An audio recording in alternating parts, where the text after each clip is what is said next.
Well, I missed pointing out in the last video that I've crossed over into Minnesota. I'm actually up in here, about there now. So, yeah, another state. One more to go and I'll have all the ones across the north. And where we go.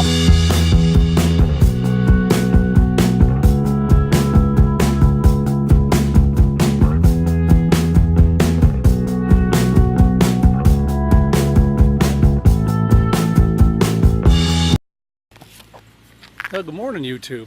Today I'm at the Minnesota Mining Museum and we get to check out a lot of displays. So I'm going to go down here to probably the yellow building and work my way around. We could start with Paul Bunyan's marble, 4.5 ton granite boulder. It was unearthed in the Fraser mine east of Chisholm back in 1940. So how do you end up with an almost perfectly round boulder? So the first building I'm in here actually goes underground, and it's a depiction of a drift mine. So it will look a lot familiar to us that from like the two copper mines that I checked out.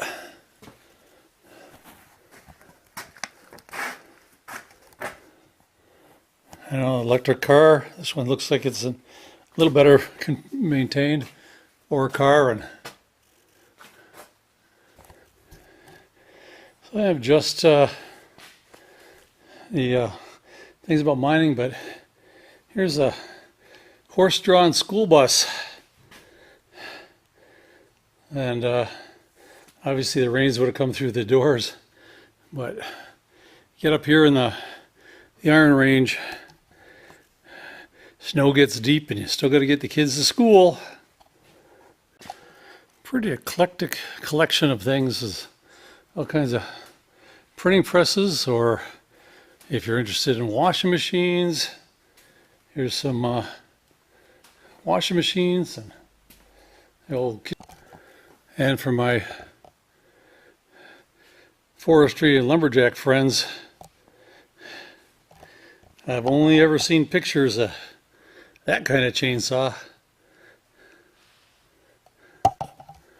but all kinds of chainsaws and companies I've never heard of.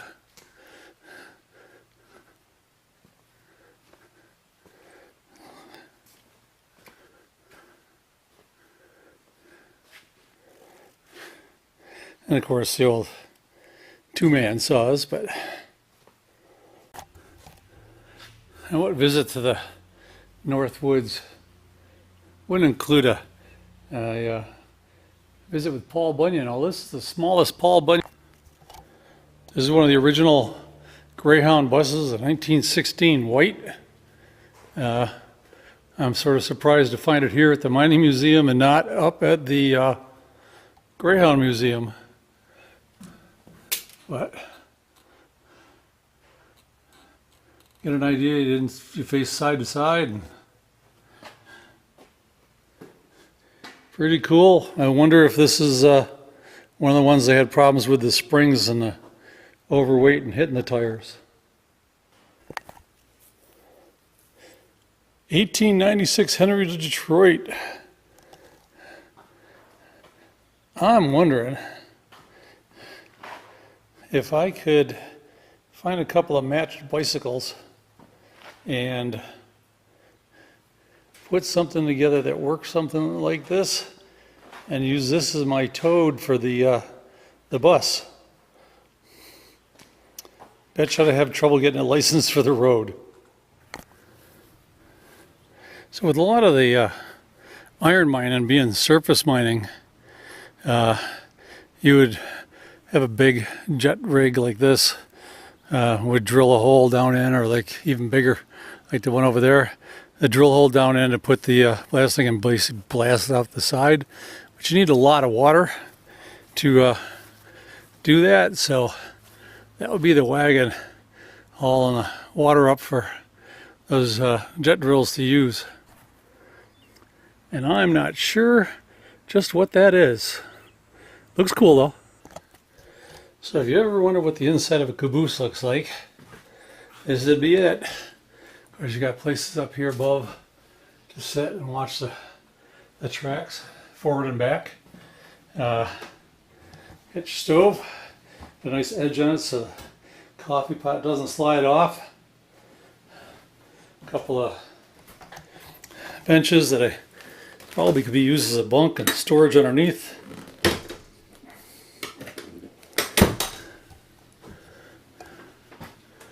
And your tools hanging up on the wall to, you know, if you got to do some repairs to the track or something like that. Now, and if you saw my video from the Quincy mine and the steam locomotives they had there, this one dwarfs that, or the ones they had there. This is a 1907, and it's got ore cars, cabooses down there.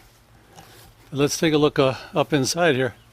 So this would have been the coal tender, you know, nice sloped side. So it came down here, shoveling it. The firemen would be shoveling it in there, and all these valves and whatnot to control it.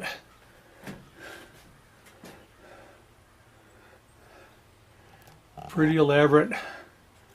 And you'd have to know what you're doing. And the engineer's sitting here. That's his view down the tracks.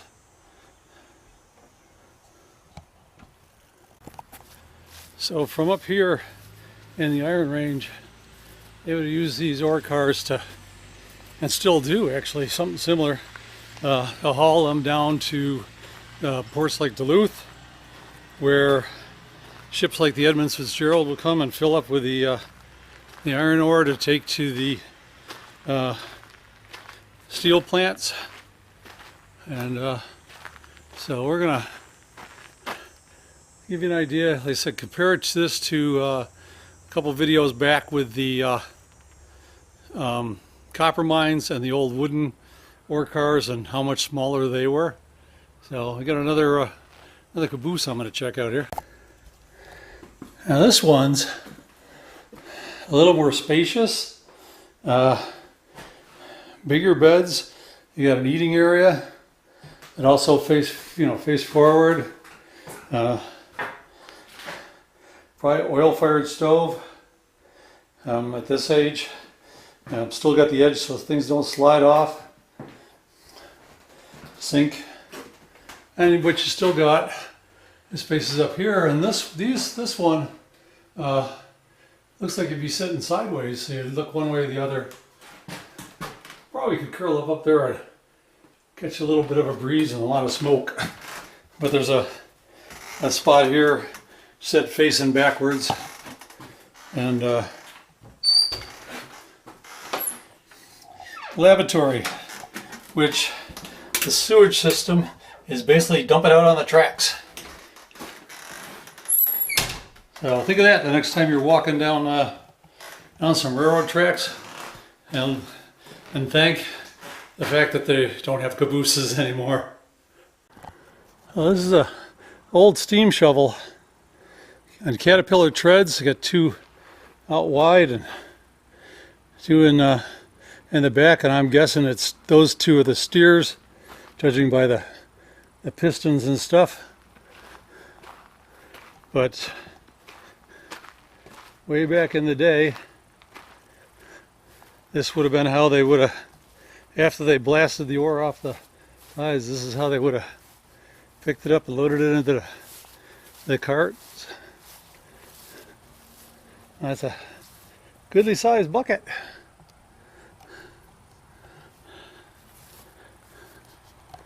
And of course, there aren't too many of these around because they would have been supplemented by the diesel excavators and stuff we have now, and so they probably would have scrapped them. It's amazing that this one still exists. So the inside of the steam shovel is a big steam engine. You know, it's just enclosed, not out in the open like the locomotives. Now, this is where the operator would sit.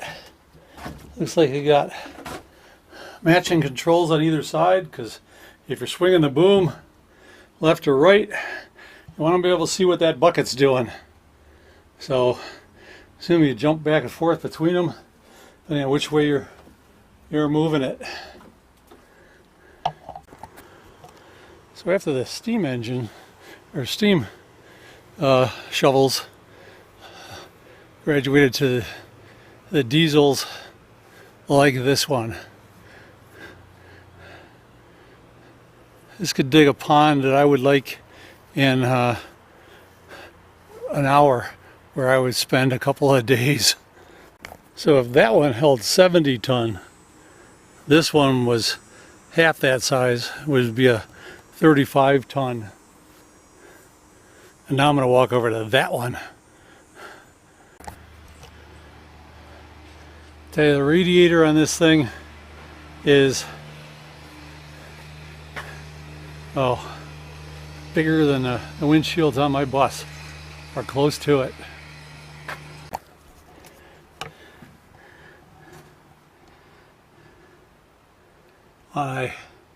I think I could operate one of these. It's just really, really big. If you ever wondered about the brakes on something this size, that brake pad is probably worn down and it's still thicker than my thumb.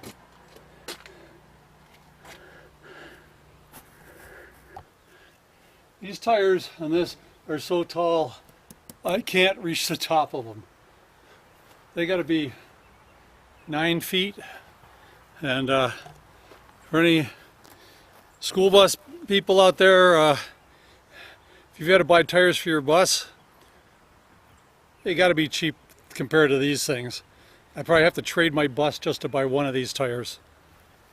But yeah, I think that's going to be the end of my exploring the Minnesota Mining Museum. A lot of cool big equipment. If you like the interesting big tech and how things were done in the old days, it's worth it. It was it $5.50 for me as a senior? I think it's $6.50 for an adult. But I think it's worth it. You know, if you're up this way, check out this is in Chisholm. South of here, 5 miles is where the Greyhound Museum was from the last video. So I am going to get on the road and see what I can find. I think the next couple of places are going to be a little bit different. We'll get away from mining. See you later, YouTube.